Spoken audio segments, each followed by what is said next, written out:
My dog used to chase people on a bike. It got so bad I finally just had to take his bike away. Let's talk about it. Hey New Lifers, welcome to week 5 of the 2019 Spring Life Group semester. And for the next 3 weeks, I'd like to switch things up a bit. There are 2 chapters of the book of Luke that God just keeps bringing me back to in my devotional life. So if I could, I'd like to spend the next 3 weeks in our life groups diving in to Luke chapters 15 and 16. The book of Luke it opens very uniquely. It starts like this. Having carefully investigated everything from the beginning, I also have decided to write an accurate account for you, most honorable Theophilus, so you can be certain of the truth of everything you were taught. So the book of Luke and the book of Acts were both written by a guy named Luke. And he was writing these books to someone named Theophilus. And we really don't know who Theophilus is. Some people say that because Theophilus means friend of God, that Luke is actually just using the name to imply that he's writing to all of his Christian brothers and sisters. But I think that it was actually written to a real guy, probably a leader of the early church. And because he is referred to as most honorable Theophilus, he was probably someone who had some kind of status, like a Roman official of some kind.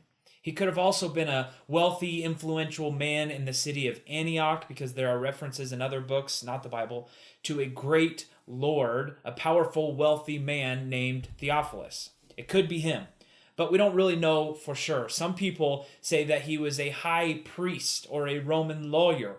But whoever he is, it is incredibly valuable to know that in order to educate and even convince this obviously educated man about who Jesus was, Luke went to great lengths to carefully investigate the claims of Jesus and his followers. And Luke may be the most thorough and clear book that we have in this library of books we call the Bible because of it. So let's jump into Luke chapter 15. It starts like this. Tax collectors and other notorious sinners often came to listen to Jesus teach. This made the Pharisees and teachers of religious law complain that he was associating with such sinful people, even eating with them. So Luke is making an argument to Theophilus by describing a time that Jesus masterfully educated the religious leaders. Then Jesus told a story about a shepherd who had 100 sheep, and when one of those sheep wandered off, he left the 99 to rescue one. Jesus was showing the religious leaders that he was on earth to be a spiritual doctor for spiritually sick people. He prioritized lost people. This is extreme. Jesus cared more about reaching lost people than about teaching and building up religious people. I'll say that again. Jesus cared more about reaching lost people than about teaching and building up religious people. Then in verse 8, Jesus told another story. This one was about a woman who lost one of her 10 coins, and she ripped her house apart to find that one lost coin. Verse 10 says, in the same way there is joy in the presence of God's angels when even one sinner repents. Then Jesus tells one of the greatest stories in all of history, not just in the Bible. But before we read that story, stop here, answer the first 2 questions, and then push play.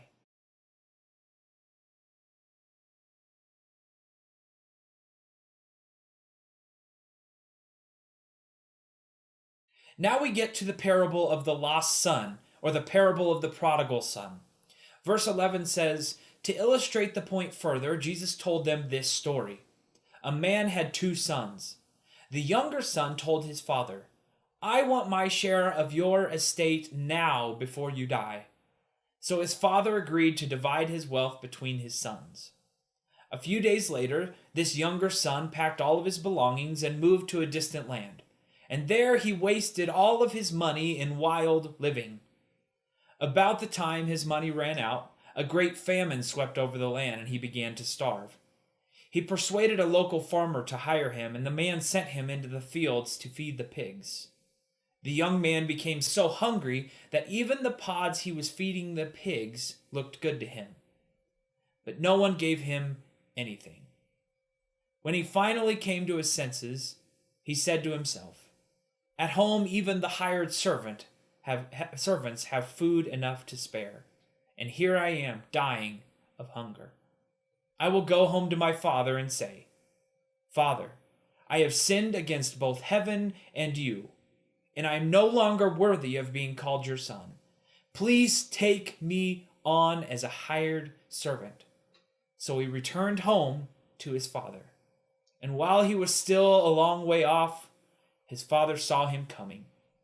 Filled with love and compassion, he ran to his son, embraced him, and kissed him. His son said to him, 'Father, I have sinned against both heaven and to you, and I am no longer worthy of being called your son.' But his father said to the servants, 'Quick, bring the finest robe in the house and put it on him. Get a ring for his finger and sandals for his feet. And kill the calf we have been fattening. We must celebrate with a feast, for this son of mine was dead and has now returned to life. He was lost, but now he is found.' So the party began." And this is why we call God's love unconditional. His love is not dependent on our loyalty to him. We are his children. And the strange thing about loyalty is that sometimes it builds our pride when we are loyal. Sometimes when we've been following Christ for a long time, we become so focused on our own growth that we forget that the pinnacle of spiritual maturity is actually others' improvement, not self-improvement. The longer we are in a faithful relationship with God, the more mature we should become, and that maturity should point us to sacrificing our desires for the desires of others. When we learn to become self-feeders rather than getting all of our spiritual sustenance from other Christians, we learn that we shouldn't only be consumers of God's unconditional love, we also should be spreaders of God's love. At some point, we have to realize that it's not about us. But the prodigal son's brother hadn't quite matured to that point. Verse 25 says, "Meanwhile, the older son was in the fields working. When he returned home, he heard music and dancing in the house.